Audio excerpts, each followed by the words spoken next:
The Genovese crime family is one of the 5 families that dominate organized crime activities in New York City as part of the Mafia. The Genovese crime family has been nicknamed the Ivy League, and Rolls-Royce of organized crime. They are rivaled in size only by the Gambino crime family and are unmatched in terms of power. They have generally maintained a varying degree of influence over many of the smaller mob families outside of New York, including ties with the Patriarca, Buffalo and Philadelphia crime families.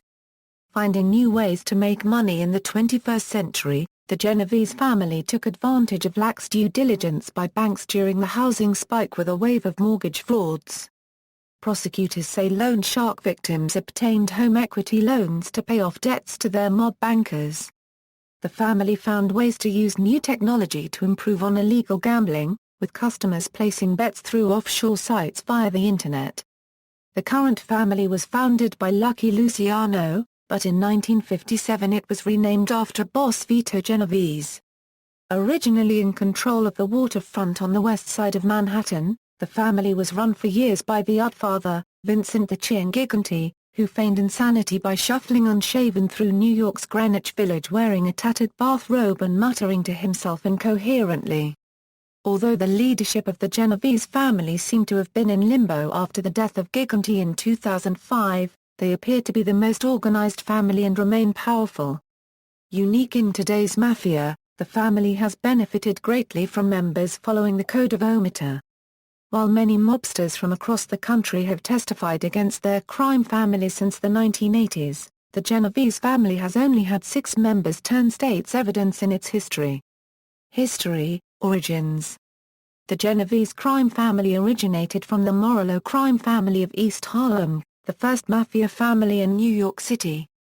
In 1892, Giuseppe Morello arrived in New York from the village of Corleone, Sicily, when only a few thousand Italians lived in New York. Morello's half-brothers Nicholas, Vincenzo, Ciro and the rest of his family joined him in New York the following year. The Morello brothers formed the 107th Street Mob and began dominating the Italian neighborhood of East Harlem, parts of Manhattan, and the Bronx. One of Giuseppe Morello's strongest allies was Ignazio the Wolf Lupo, a mobster who controlled Little Italy, Manhattan. In 1903, Lupo married Morello's half-sister, uniting both organizations. The Morello-Lupo alliance continued to prosper in 1903, when the group began a major counterfeiting ring with powerful Sicilian mafioso Don Vito Cassioferro, printing $5 bills in Sicily and smuggling them into the United States. New York City Police Detective Joseph Petrosino began investigating the Morello family's counterfeiting operation, the Barrel murders and the Black Hand extortion letters. On November 15, 1909, Giuseppe Morello, Ignazio Lupo and others were arrested on counterfeiting charges. In February 1910, Morello and Lupo were sentenced to 30 years in prison. As the Morello family increased in power and influence, bloody territorial conflicts arose with other Italian criminal gangs in New York. The Morellos had an alliance with Giuseppe Valachi, a prominent East Harlem businessman and Camorrista with local political connections. On May 17, 1915, Valachi was murdered in a power struggle between the Morellos and the Neapolitan Camorra organization, which consisted of 2 Brooklyn gangs run by Pellegrino Marano and Alessandro Volero. The fight over Valachi's rackets became known as the Mafia Camorra War. After months of fighting, Camorra boss Marano offered a truce to end the fighting. A meeting was arranged at a Navy Street cafe owned by Alessandro Volero.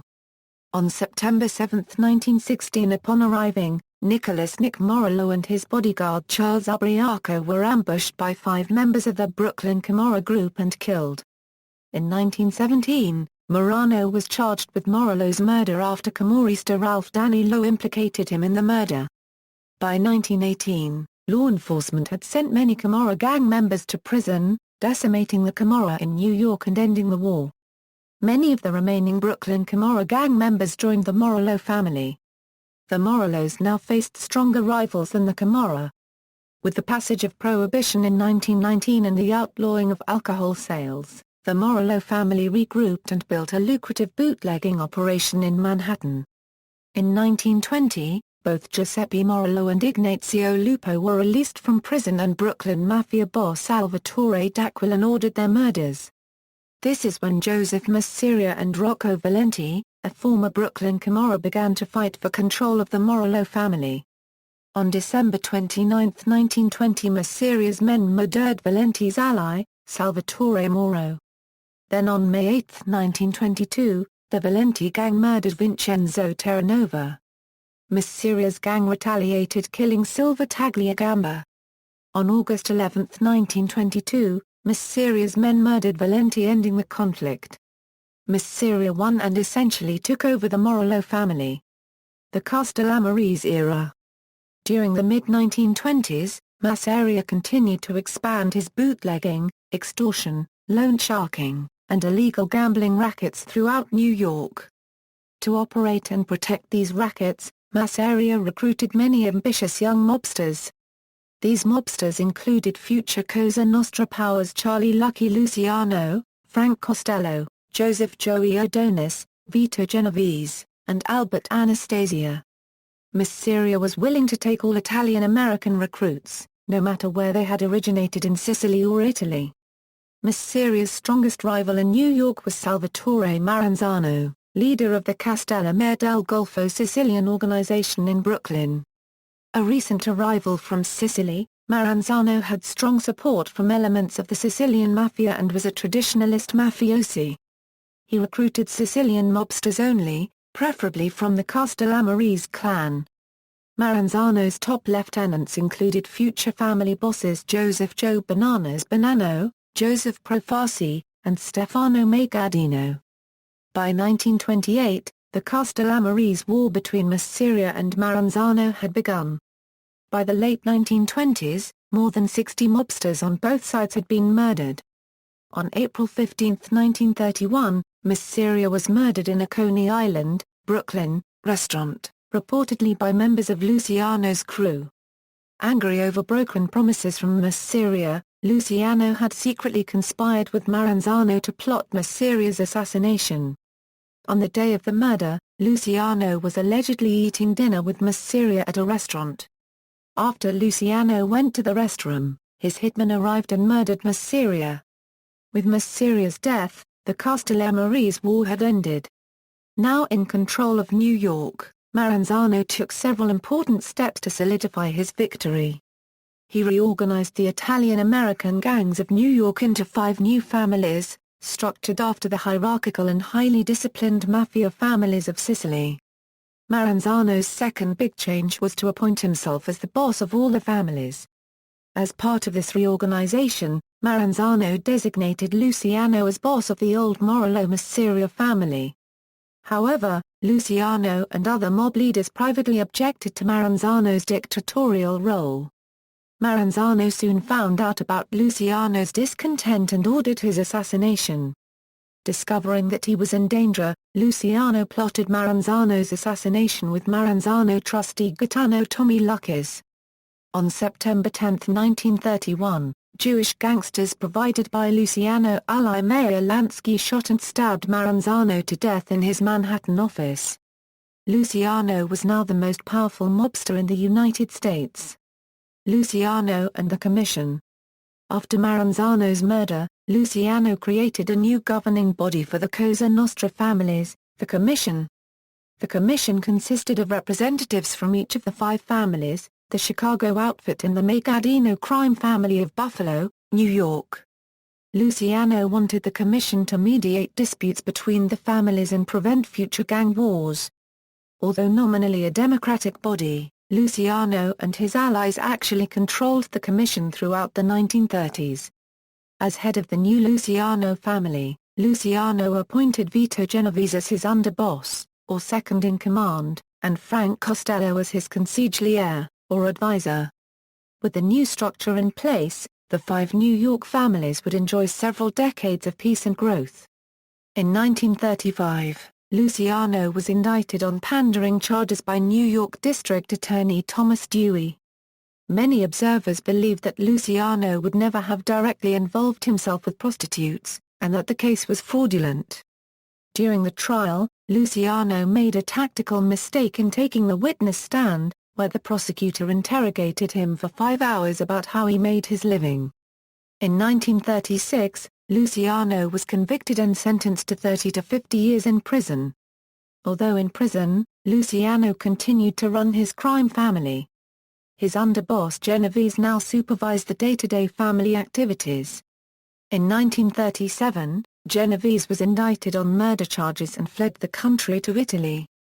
After Genovese's departure, Costello became the new acting boss of the Luciano family. During World War II, federal agents asked Luciano for help in preventing enemy sabotage on the New York waterfront and other activities. Luciano agreed to help, but in reality provided insignificant assistance to the Allied cause. After the end of the war, the arrangement with Luciano became public knowledge. To prevent further embarrassment, the government agreed to deport Luciano on condition that he never returned to the United States. In 1946, Luciano was taken from prison and deported to Italy, never to return to the United States. Costello became the effective boss of the Luciano family. The Prime Minister. During the reign of Frank Costello, the Luciano family controlled much of the bookmaking, loan sharking, illegal gambling and labor racketeering activities in New York City. Costello wanted to increase the family involvement in lucrative financial schemes. He was less interested in low-grossing criminal activities that relied on brutality and intimidation. Costello believed in diplomacy and discipline, and in diversifying family interests. Nicknamed the Prime Minister of the Underworld, Costello controlled much of the New York waterfront and had tremendous political connections. It was said that no state judge could be appointed in any case without Costello's consent. During the 1940s, Costello allowed Luciano associates Meyer Lansky and Benjamin Bugsy Siegel to expand the family business in Southern California and build the first modern casino resort in Las Vegas. When Siegel failed to open the resort on time, his mob investors allegedly sanctioned his murder. While serving as boss of the Luciano family in the 1950s, Costello suffered from depression and panic attacks. During this period Costello sought help from a psychiatrist, who advised him to distance himself from old associates such as Genovese and spend more time with politicians. In the early 1950s, U.S. Senator Estes Kefauver of Tennessee began investigating organized crime in New York in the Kefauver hearings. The committee summoned numerous mobsters to testify, but they refused to answer questions at the hearings.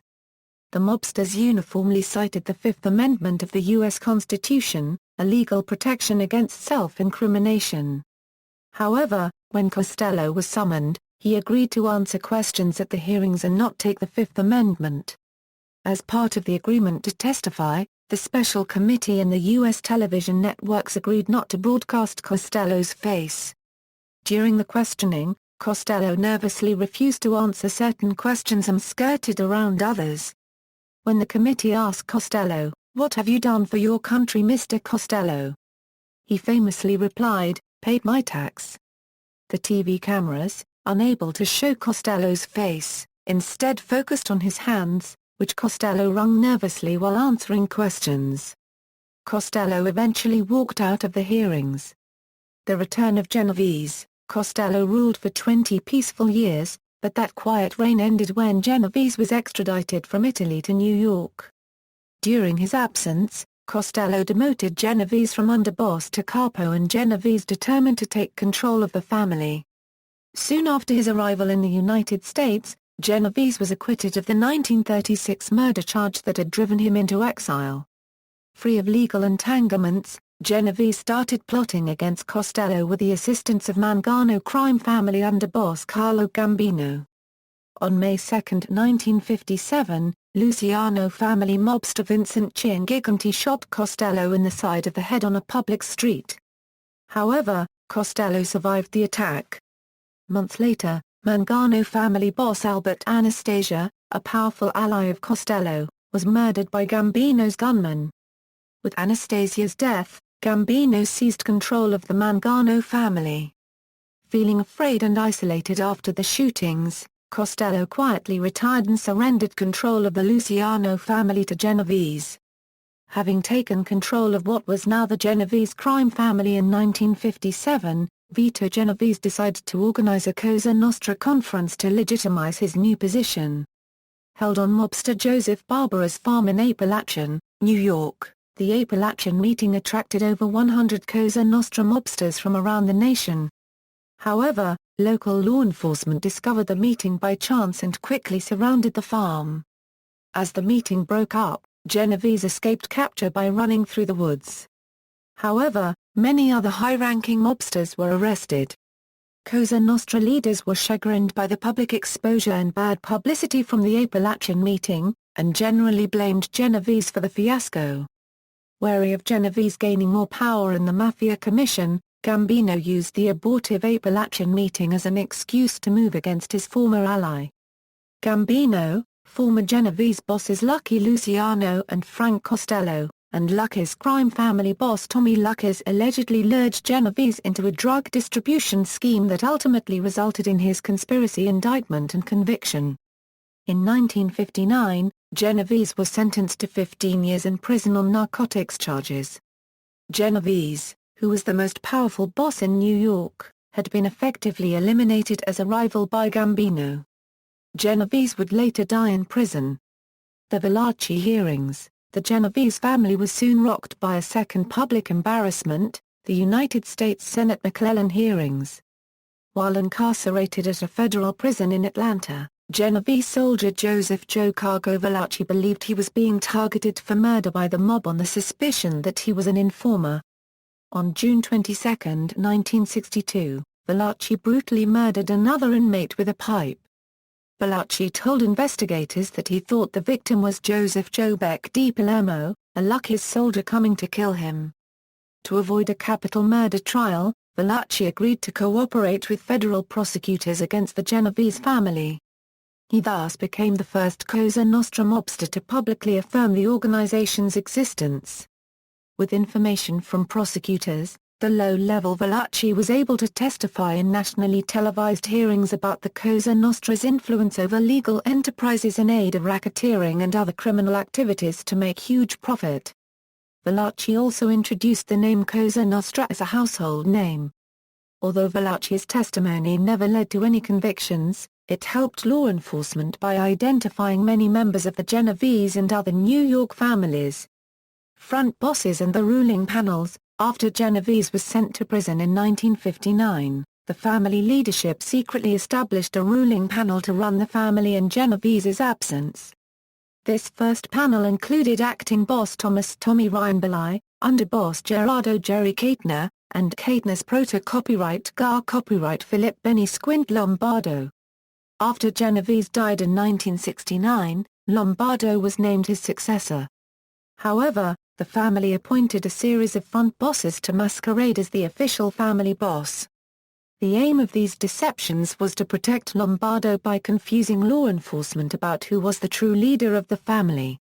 In the late 1960s, Gambino boss Carlo Gambino loaned $4 million to Belli for a drug scheme in an attempt to gain control of the Genovese family. When Belli failed to pay back his debt, Gambino, with commission approval, murdered Belli in 1972.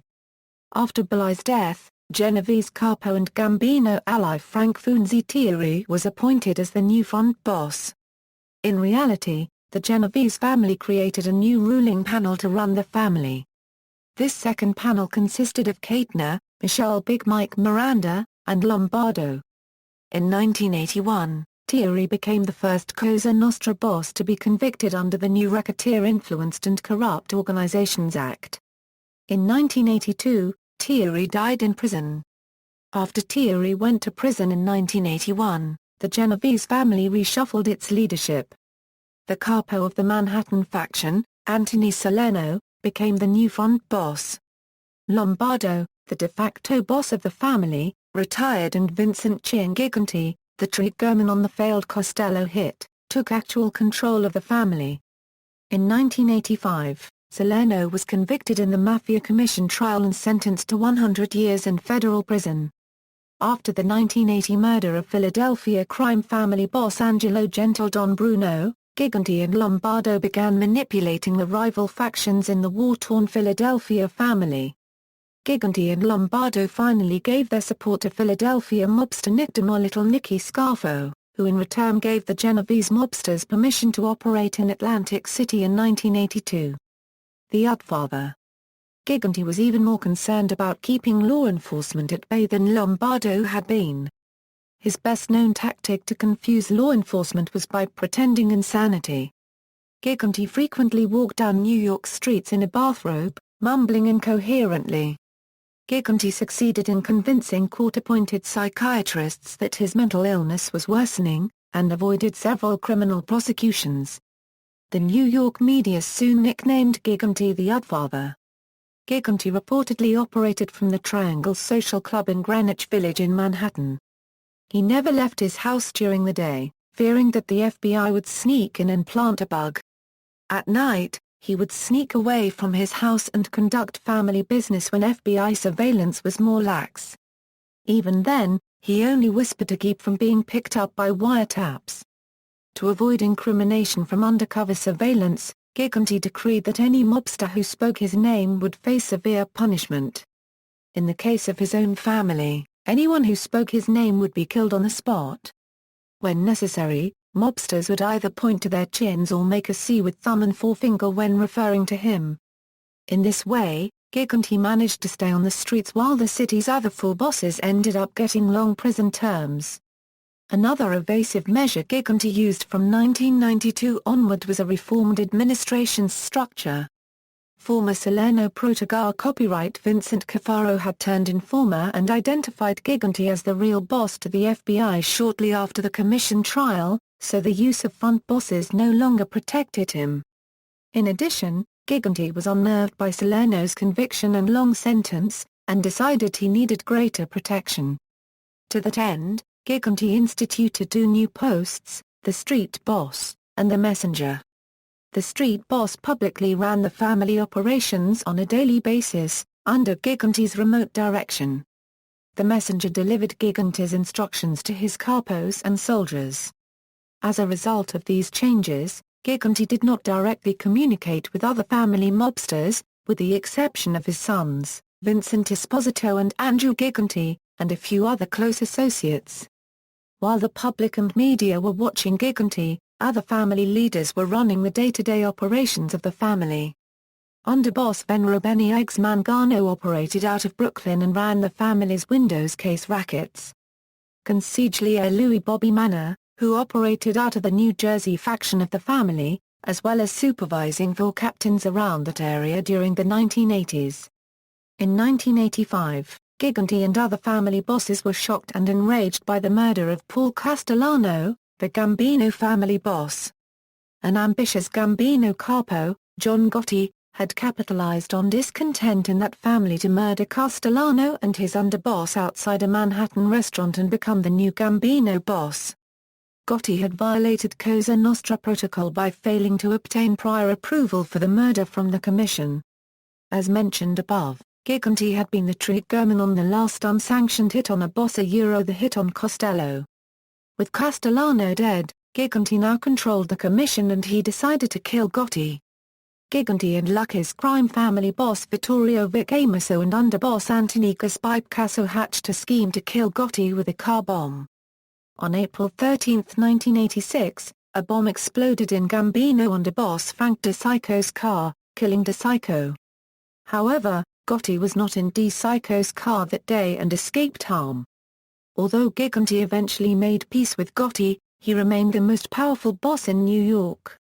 The Genovese family dominated construction and union rackets, gambling rackets, and operations at the Fulton Fish Market and the waterfront operations. During this period, Gigante used intimidation and murder to maintain control of the family. During the early 1990s, law enforcement used several high-profile government informants and witnesses to finally put Gigante in prison.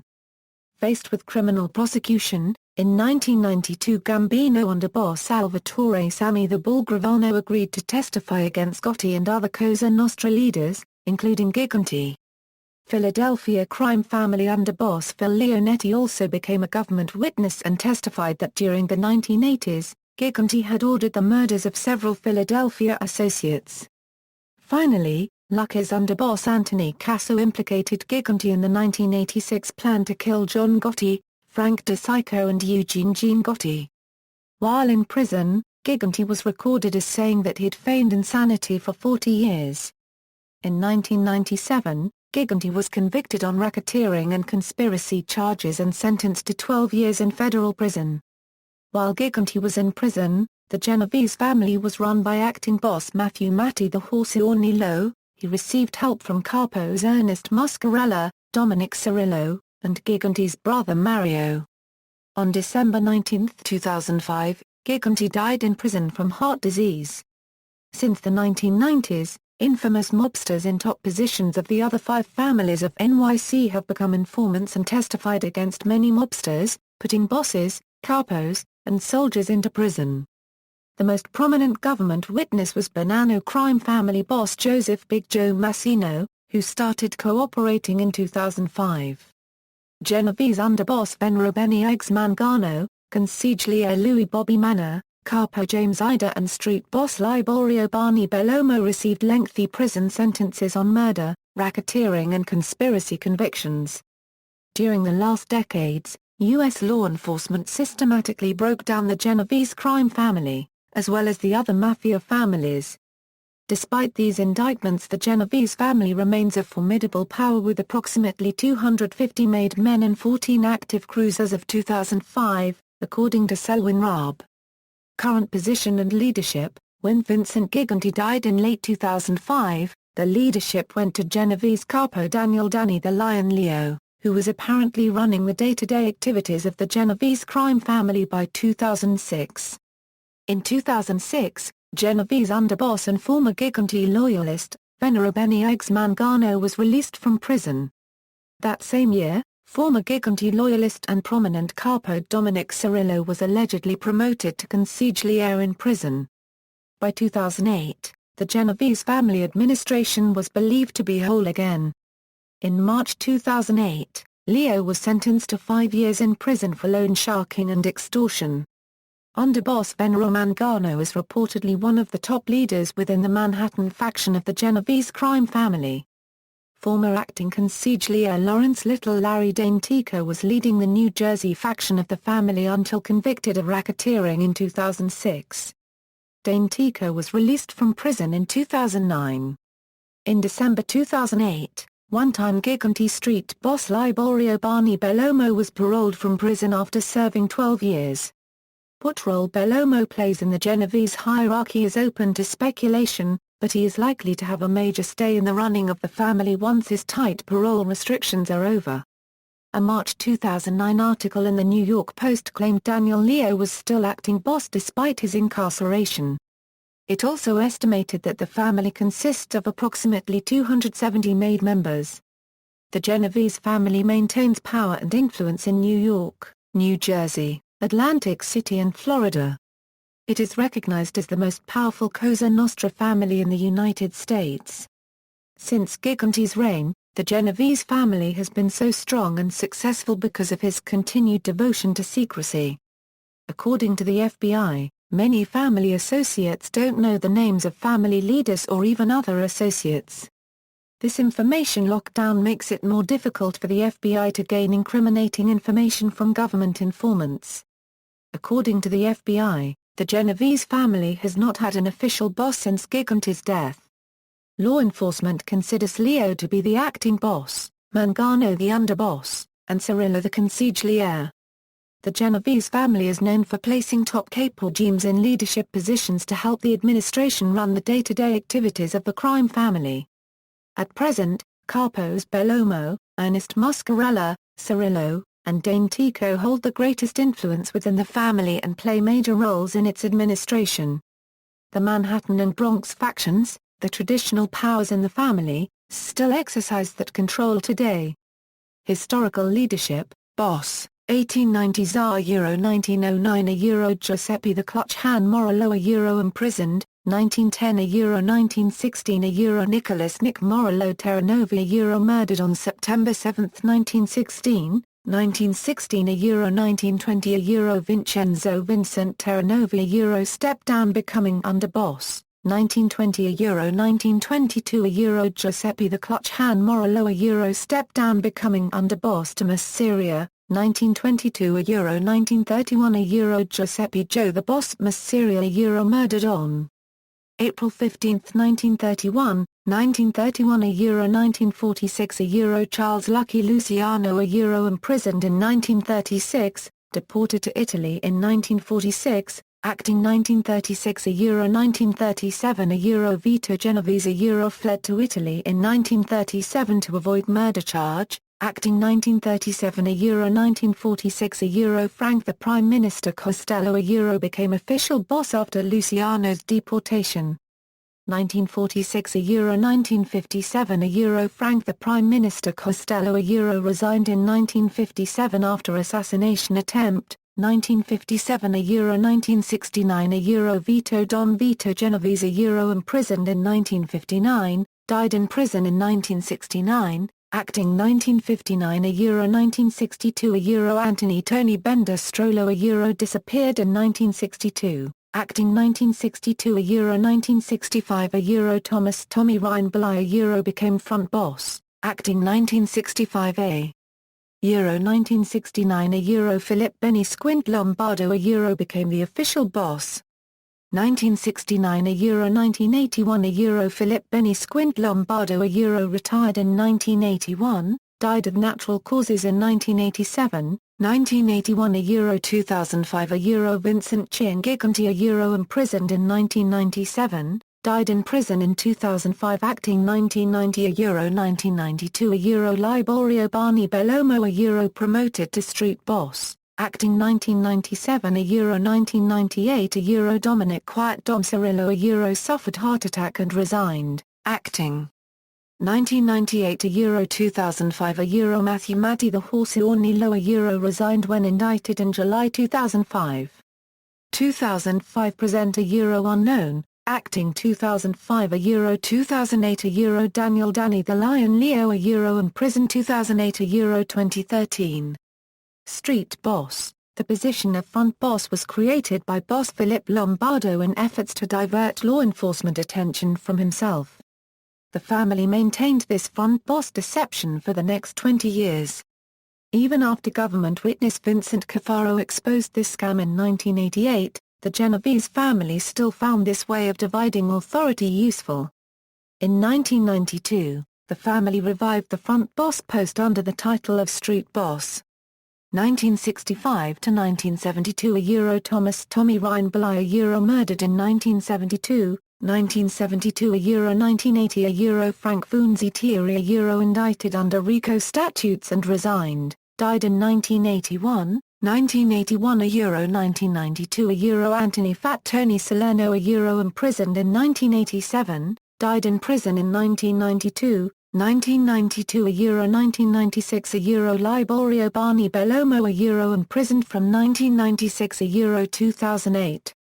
1998 euro 2001 euro Frank Serpico euro in 2001 was indicted, in 2002 died of cancer, 2001 euro 2002 euro Ernest Muscarella euro indicted in 2002, 2002 euro 2006 euro Arthur Arti Nigro euro indicted in 2006, underboss, 1903 euro 1909 euro Ignazio the Wolf Lupo euro imprisoned, 1910 euro 1916 euro Vincenzo Vincent Terranova euro became boss.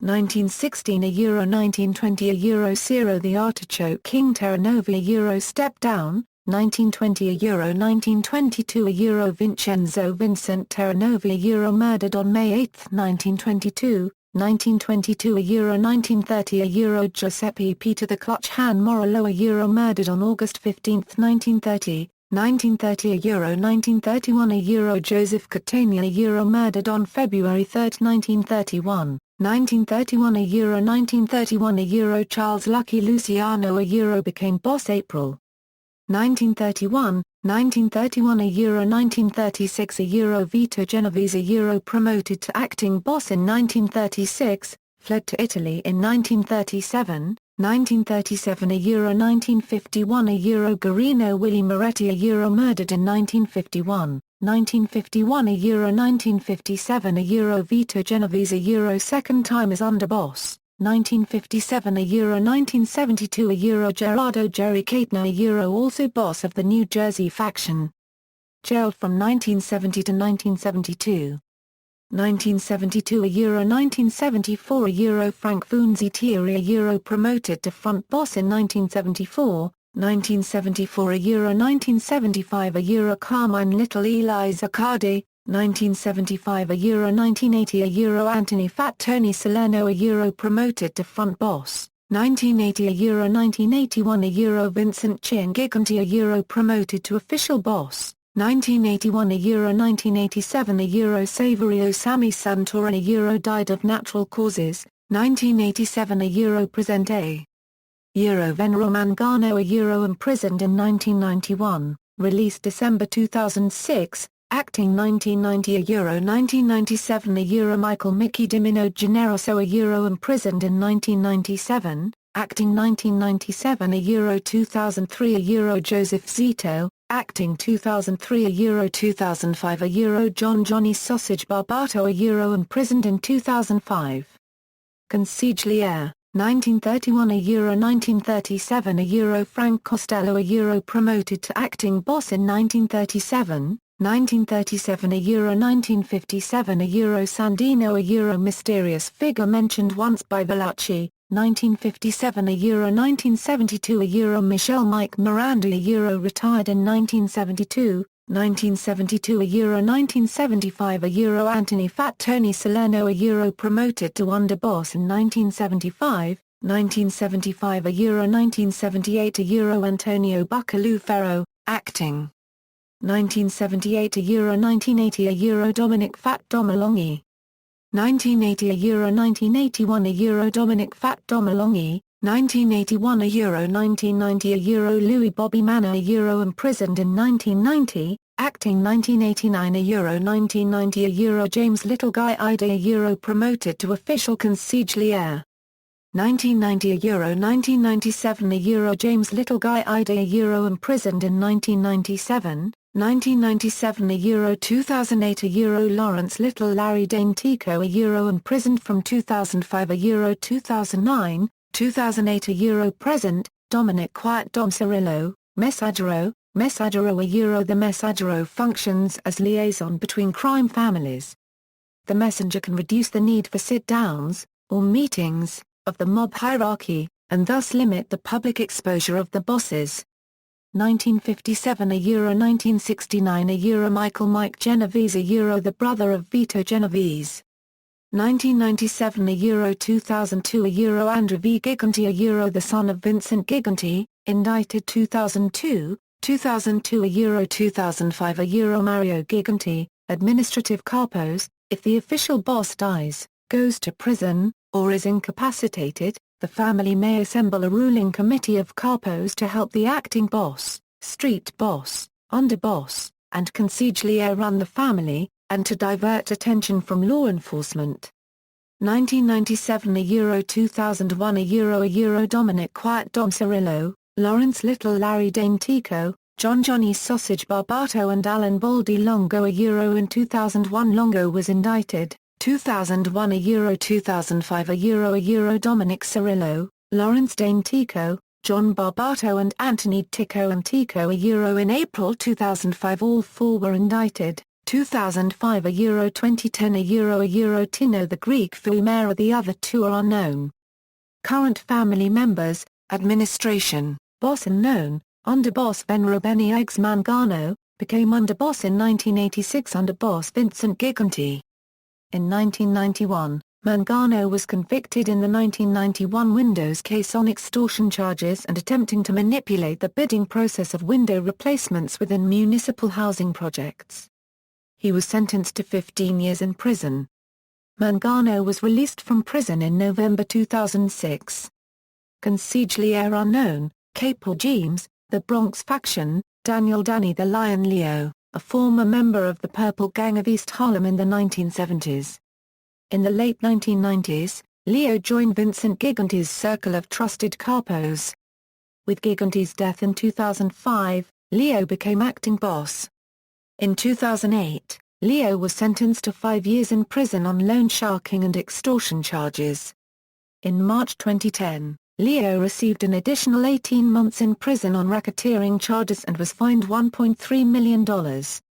Leo is currently in a community corrections facility. He was released on January 25, 2013. Liborio Barney Bellomo served as acting boss for Vincent Gigante during the early 1990s. He controls the Manhattan, East Harlem and Bronx-based 116th Street crew. Bellomo was imprisoned in 1996 and was released in July 2008. Acting, Ernest Ernie Muscarella Capo of the 116th Street crew. He served as acting street boss for Vincent Gigante and Dominic Cirillo in 2002 until his racketeering conviction. He was released from prison on December 31, 2007. Joseph "Joe" D. Dent, Jr. Capo operating in the Bronx. In December 2001, Dent and Capos Rosario Gangi and Pasquale Perello were indicted in Manhattan on racketeering charges. Dent was released from prison on April 29, 2009. Pasquale "Patsy" Paolo Capo operating in the Bronx, he owns a restaurant on Arthur Avenue. In 2004, Paolo was found guilty of loan sharking and embezzlement along with Capo Rosario Gangi. Paolo was released from prison on April 23, 2008. Manhattan Faction, Dominic "Quiet Dom" Cirillo, former Capo entrusted aide to boss Vincent Gigante. Cirillo belonged to the West Side crew and was known as one of the Four Doms. Capos Dominic "Baldy" Dom Cantarino, Dominic the Sailor D. Corto and Dominic "Fat" Dom Alongi. Cirillo served as acting boss from 1997 to 1998, but resigned due to heart problems. In 2003, Cirillo became acting boss, resigned in 2006 due to his imprisonment on loan sharking charges.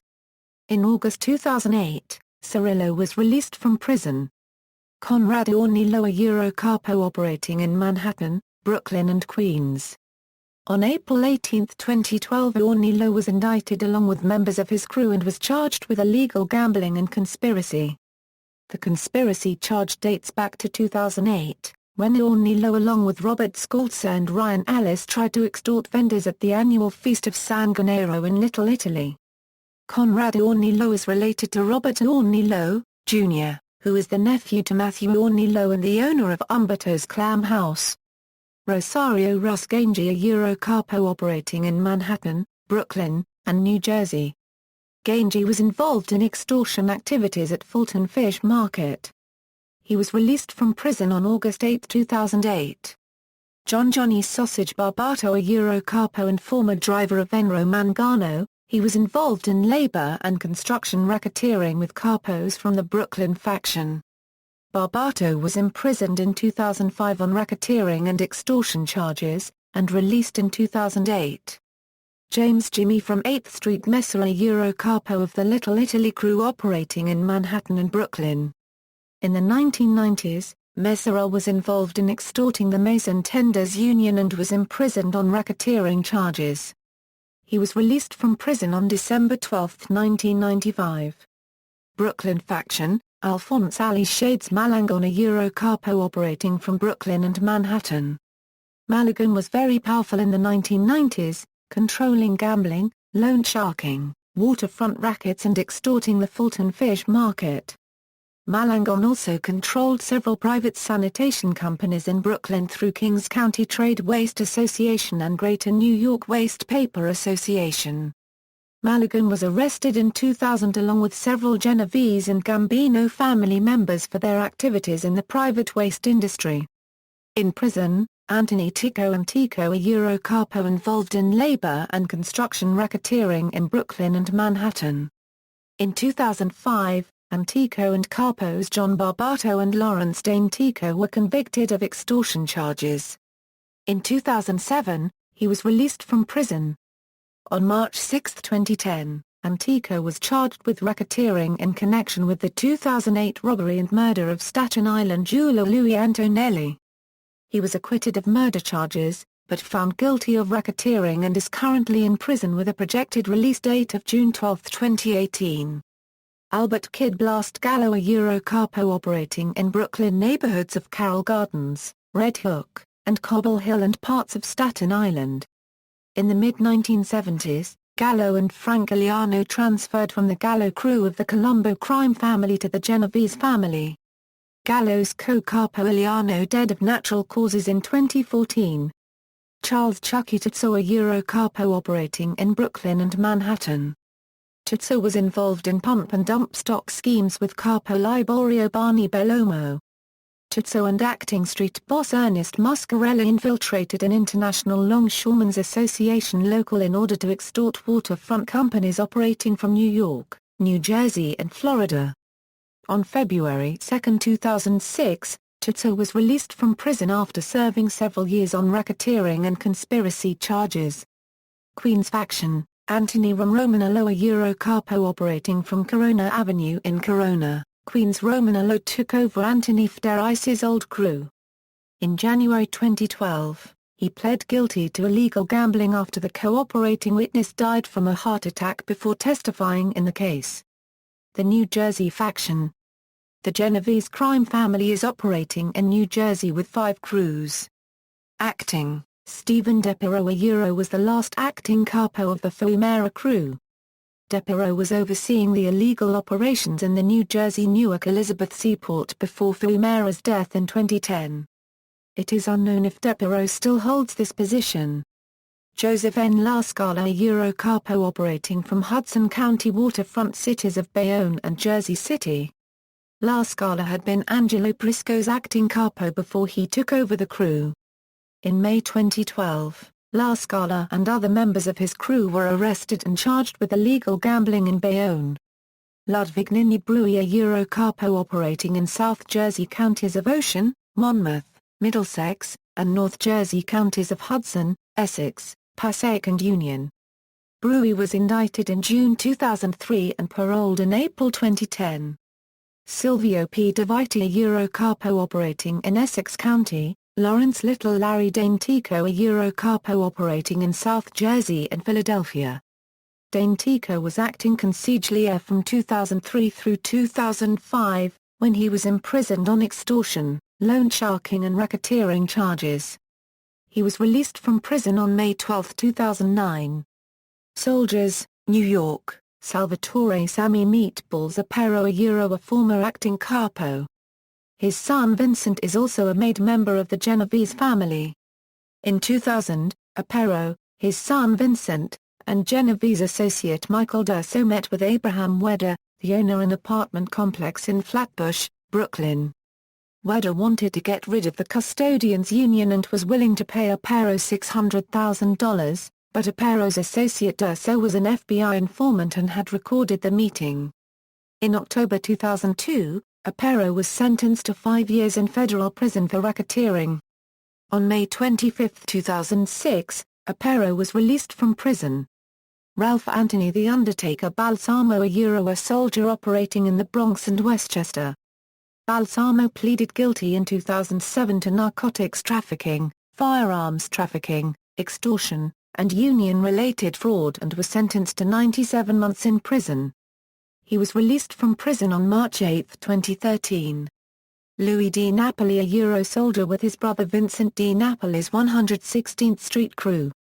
Vincent Vinny D Napoli, a soldier and former capo with the 116th Street crew. D Napoli is heavily involved in labor racketeering and has reportedly earned millions of dollars from extortion, bid rigging and loan sharking rackets. D Napoli dominated the NYC District Council of Carpenters and used them to extort other contractors in New York. D Napoli's brother, Joseph D Napoli, is a powerful capo in the Lucky's crime family. Anthony Tough Tony Federici, a former capo in the Queens.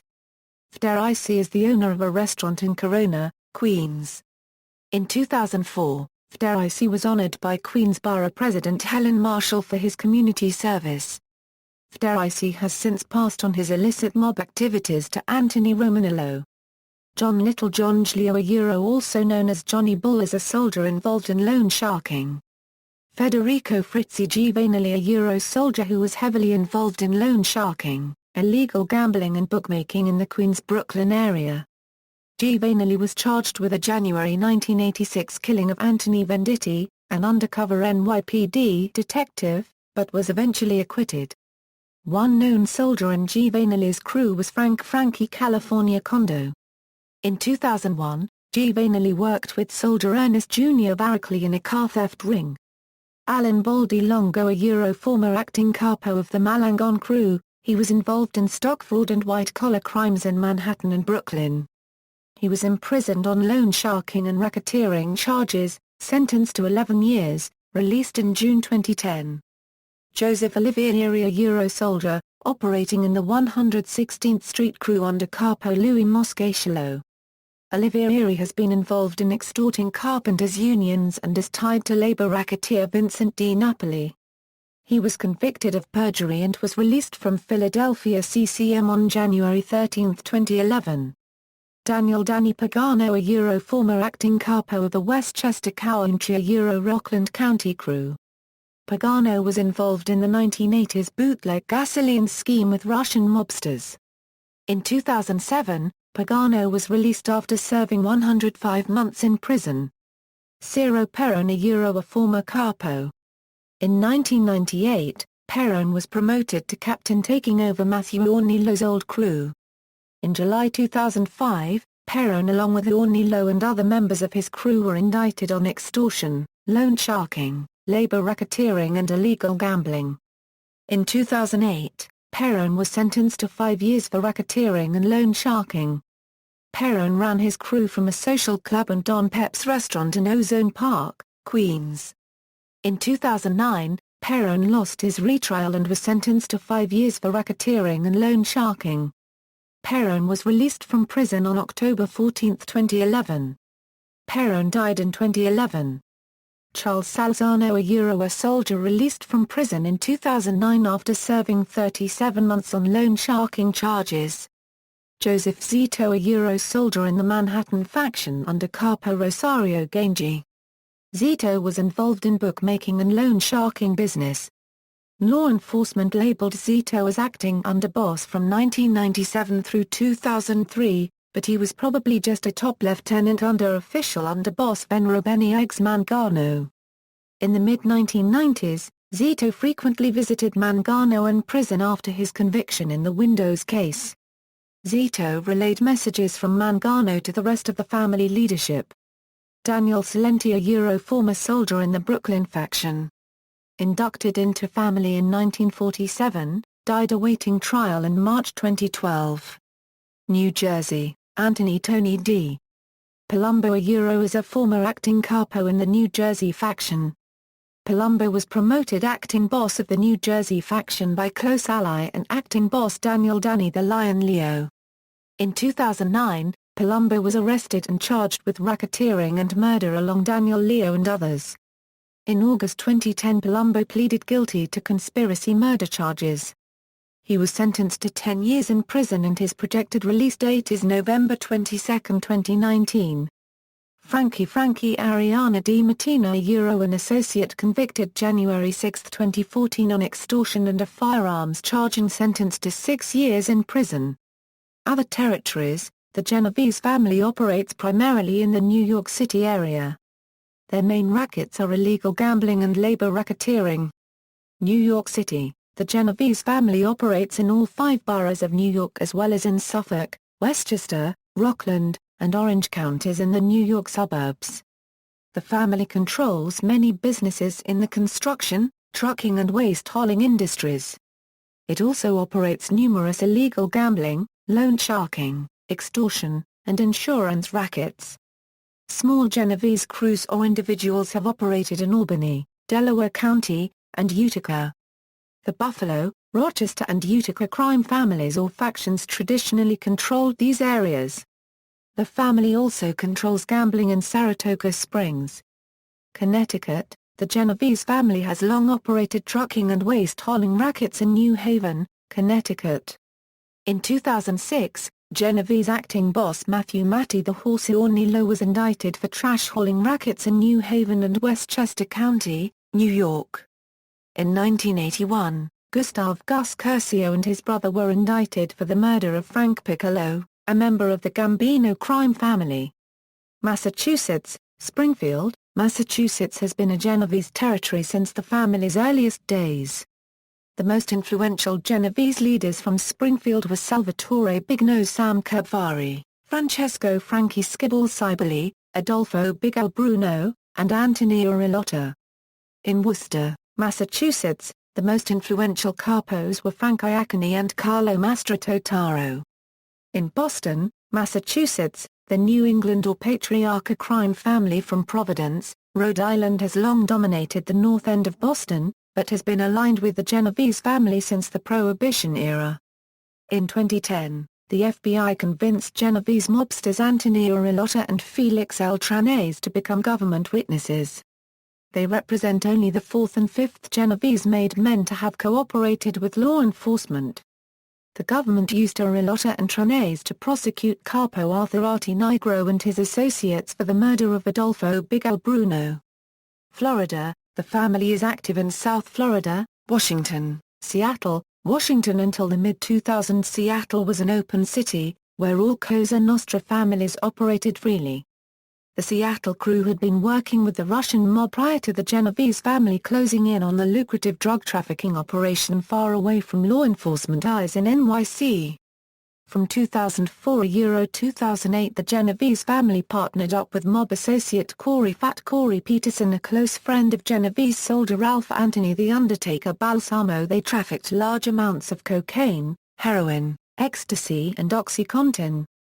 The network distributed ecstasy and heroin throughout Northern California, OxyContin and heroin throughout Washington, and ecstasy and cocaine in New York and New Jersey. In 2008, Fat Corey and crew were charged with heroin trafficking, money laundering and racketeering.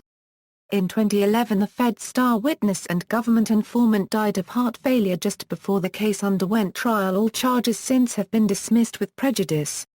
Family Crews, 116th Street Crew, led by Liborio Barney Bellomo, Greenwich Village Crew, Broadway Mob, former members, Dominic Fat Dom Alonghi, a former member of Vincent Gigante's Greenwich Village Crew.